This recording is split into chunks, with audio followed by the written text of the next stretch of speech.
12ই June 1976 সচিবালয়ে পুলিশের উচ্চপদস্থ কর্মকর্তাদের এক সমাবেশে ভাষণ দানকালে সেনাপ্রধান ও উপপ্রধান সামরিক আইন প্রশাসক মেজর জেনারেল জিয়াউর রহমান বলেন, দেশের আইন শৃঙ্খলা রক্ষায় পুলিশ বাহিনীকে সর্বাত্মক প্রচেষ্টা চালিয়ে যেতে হবে।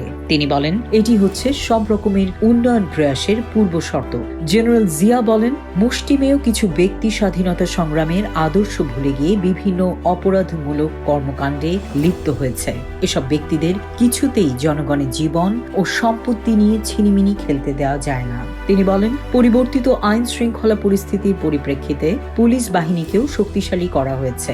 সীমিত সামর্থ্য নিয়েই পুলিশ বাহিনীকে দক্ষতার সঙ্গে দুষ্কৃতিকারীদের ওপর আঘাত হানতে হবে। গোলযোগ সৃষ্টির উদ্দেশ্যে সীমান্তের ওপার থেকে বাংলাদেশে অনুপ্রবেশকারী রাষ্ট্রবিরোধী ব্যক্তিদের নির্মূল করার জন্য পুলিশ বাহিনীকে নির্দেশ দেন জেনারেল জিয়া। 12ই জুন 1976 ভয়াবহ বন্যায় দেশের বিস্তীর্ণ এলাকা প্লাবিত। সার্বক্ষণিক খোঁজ খবর রাখা ছাড়াও উপদ্রুত এলাকা পরিদর্শন করেন সেনাপ্রধান ও উপপ্রধান সামরিক আইন প্রশাসক মেজর জেনারেল জিয়াউর রহমান। এদিন কুমিল্লা, নোয়াখালী, চট্টগ্রাম ও পার্বত্য চট্টগ্রামের উপদ্রুত এলাকা পরিদর্শন করেন তিনি। বিকালে স্থানীয় নেতৃবৃন্দ ও সর্বস্তরের জনগণের এক বৈঠকে বন্যা মোকাবিলা, ত্রাণ উদ্ধার ও পুনর্বাসনের উপায় নিয়ে আলোচনা করেন জিয়াউর রহমান।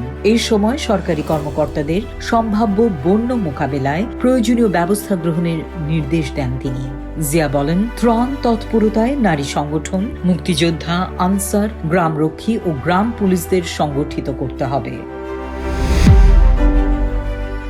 12ই জুন 1976 ঢাকায় মুক্তিযোদ্ধা সংসদের কেন্দ্রীয় কার্যালয়ে উদ্বোধন উপলক্ষে এক বাণীতে সেনাপ্রধান ও উপপ্রধান সামরিক আইন প্রশাসক মেজর জেনারেল জিয়াউর রহমান বলেন, সরকার মুক্তিযোদ্ধাদের জাতীয় ভিত্তিতে সংগঠিত করার উদ্দেশ্যে একটি প্রকল্প প্রণয়ন করেছে। তিনি বলেন, সরকার মুক্তিযোদ্ধাদের সমস্যা সম্পর্কে অবহিত, তাদের যথাযথ পুনর্বাসনের মাধ্যমে জাতীয় প্রয়োজনে কাজে লাগানোর উদ্দেশ্যেই এই প্রকল্প তৈরি করা হয়েছে।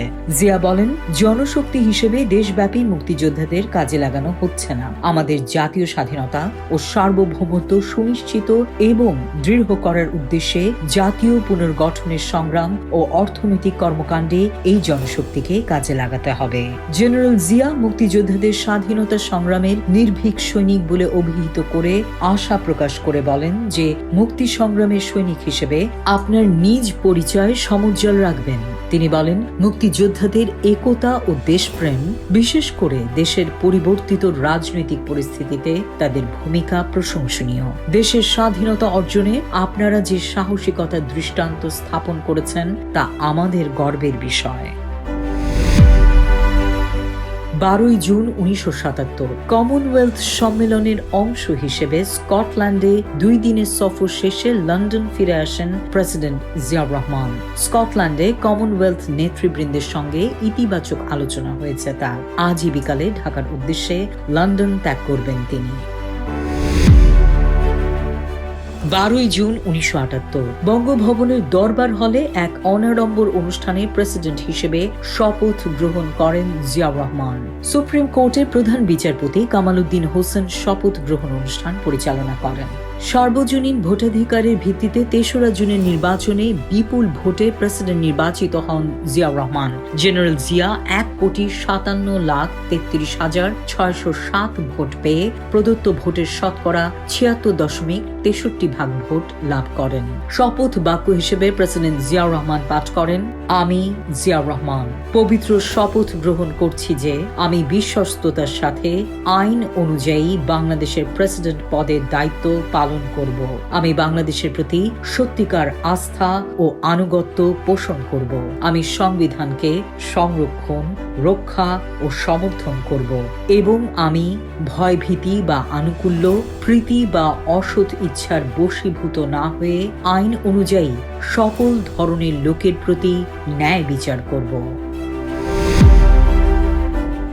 12ই জুন 1979 প্রেসিডেন্ট জিয়াউর রহমানের সময়োপযোগী সিদ্ধান্ত, হিসাব মহানিয়ন্ত্রকের কার্যালয় এজি অফিস বিকেন্দ্রীকরণের সিদ্ধান্ত গ্রহণ করল সরকার। এই বিকেন্দ্রীকরণের ফলে প্রতিটি মন্ত্রণালয়ের কর্মচারীদের বেতন প্রদানের জন্য সংশ্লিষ্ট মন্ত্রণালয়ের সঙ্গে এজি অফিসের পৃথক পৃথক শাখা থাকবে।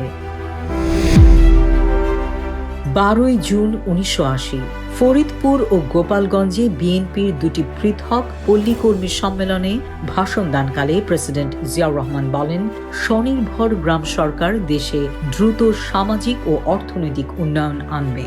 তিনি বলেন, দেশের 68,000 গ্রামের প্রতিটিকে স্বনির্ভর ইউনিট হিসেবে উন্নত করাই গ্রাম সরকারের লক্ষ্য।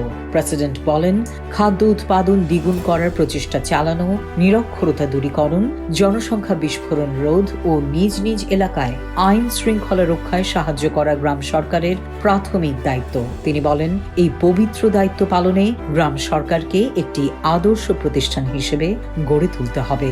সৎ ও নিষ্ঠাবান ও কঠোর পরিশ্রমী ব্যক্তিদের এই সংগঠনের অন্তর্ভুক্ত করার আহ্বান জানান তিনি।